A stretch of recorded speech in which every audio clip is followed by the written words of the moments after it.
Hey, this is Mariela from The Functional Company. So in this episode, I want to talk about why we should evaluate and do some research on the medications that we're getting. I'm going to tell you a story. I had this woman come to me and she was experiencing memory problems. She was like, I've never really experienced memory problems before this time. But I recently, when I'm driving, suddenly it's like I lose direction and I can't remember where I'm going. And it's a little scary. And the thing is that the people around her were already kind of saying certain things like, oh yeah, her dad had it, it's genetic, we all have to kind of prepare because she's just gonna lose her memory the way her dad did. And so, she came to me and I was like, hey, well, let me take a look. So I asked her about her diet, I asked her about her history, and I kind of asked, just doing some detective work, And in this process, I learned that she was taking 2 medications, even though in her life, she really tries to avoid medication as much as possible. Her diet was very clean.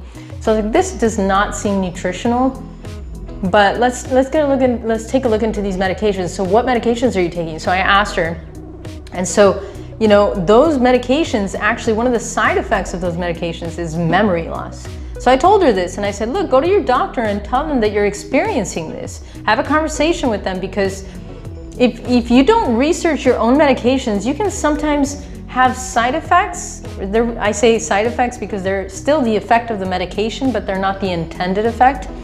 And you can have a side effect of this medication and you're having a new symptom and you have no idea that it's due to the medication that you're taking. So it's very important that when a doctor gives you a medication that you really just take the time to educate yourself, because oftentimes the doctor isn't giving you that much information. They got to go to the next appointment. So you got to go and just learn about the medications. Even on the website of the medication, they'll give you the side effects and all these kinds of things. You can really learn more about what to expect, because some of them will give you memory loss, so weight gain, depression. I mean, some of them have very scary side effects. And so if that's the case, then you can also be like, hey, what can I do to avoid this? I don't want to have any of these symptoms, and I want to see if there's any other kind of medication or something else, an alternative that I can do to actually handle my health situation. In the case of this woman, so, I was telling her, hey, both of those medications actually cause memory problems. So go talk to your doctor.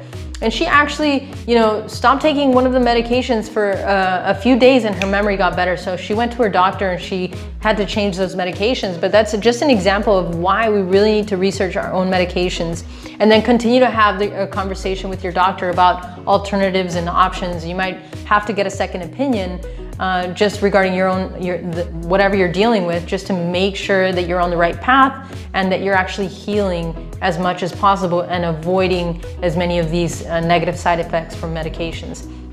And so all I want to mention this time around is just, if you're getting a medication from a doctor, make sure you do your due diligence and really research it, and not just take the medication and start taking it. And even if you are taking it, if you get a new symptom, make sure you go and research the side effects of that medication. I can't tell you how many times we've seen these things where the side effect is actually caused by the same medication that was being taken to handle the first symptom, and the person had no idea that that was the cause. And in this case, if I hadn't talked to this woman, the people around her, they were all just preparing for her to lose her memory like her dad did, and everybody was just repeating, it's genetic, it's genetic, it's genetic. And in this case, it wasn't genetic, it was the medication that was creating the situation. Luckily, she found out what it was, she went back to her doctor and she got that handled. All right, that's all I want to mention this time around. Hopefully that's helpful for you. Share this information with somebody who you think could benefit, and I will see you on the flip side.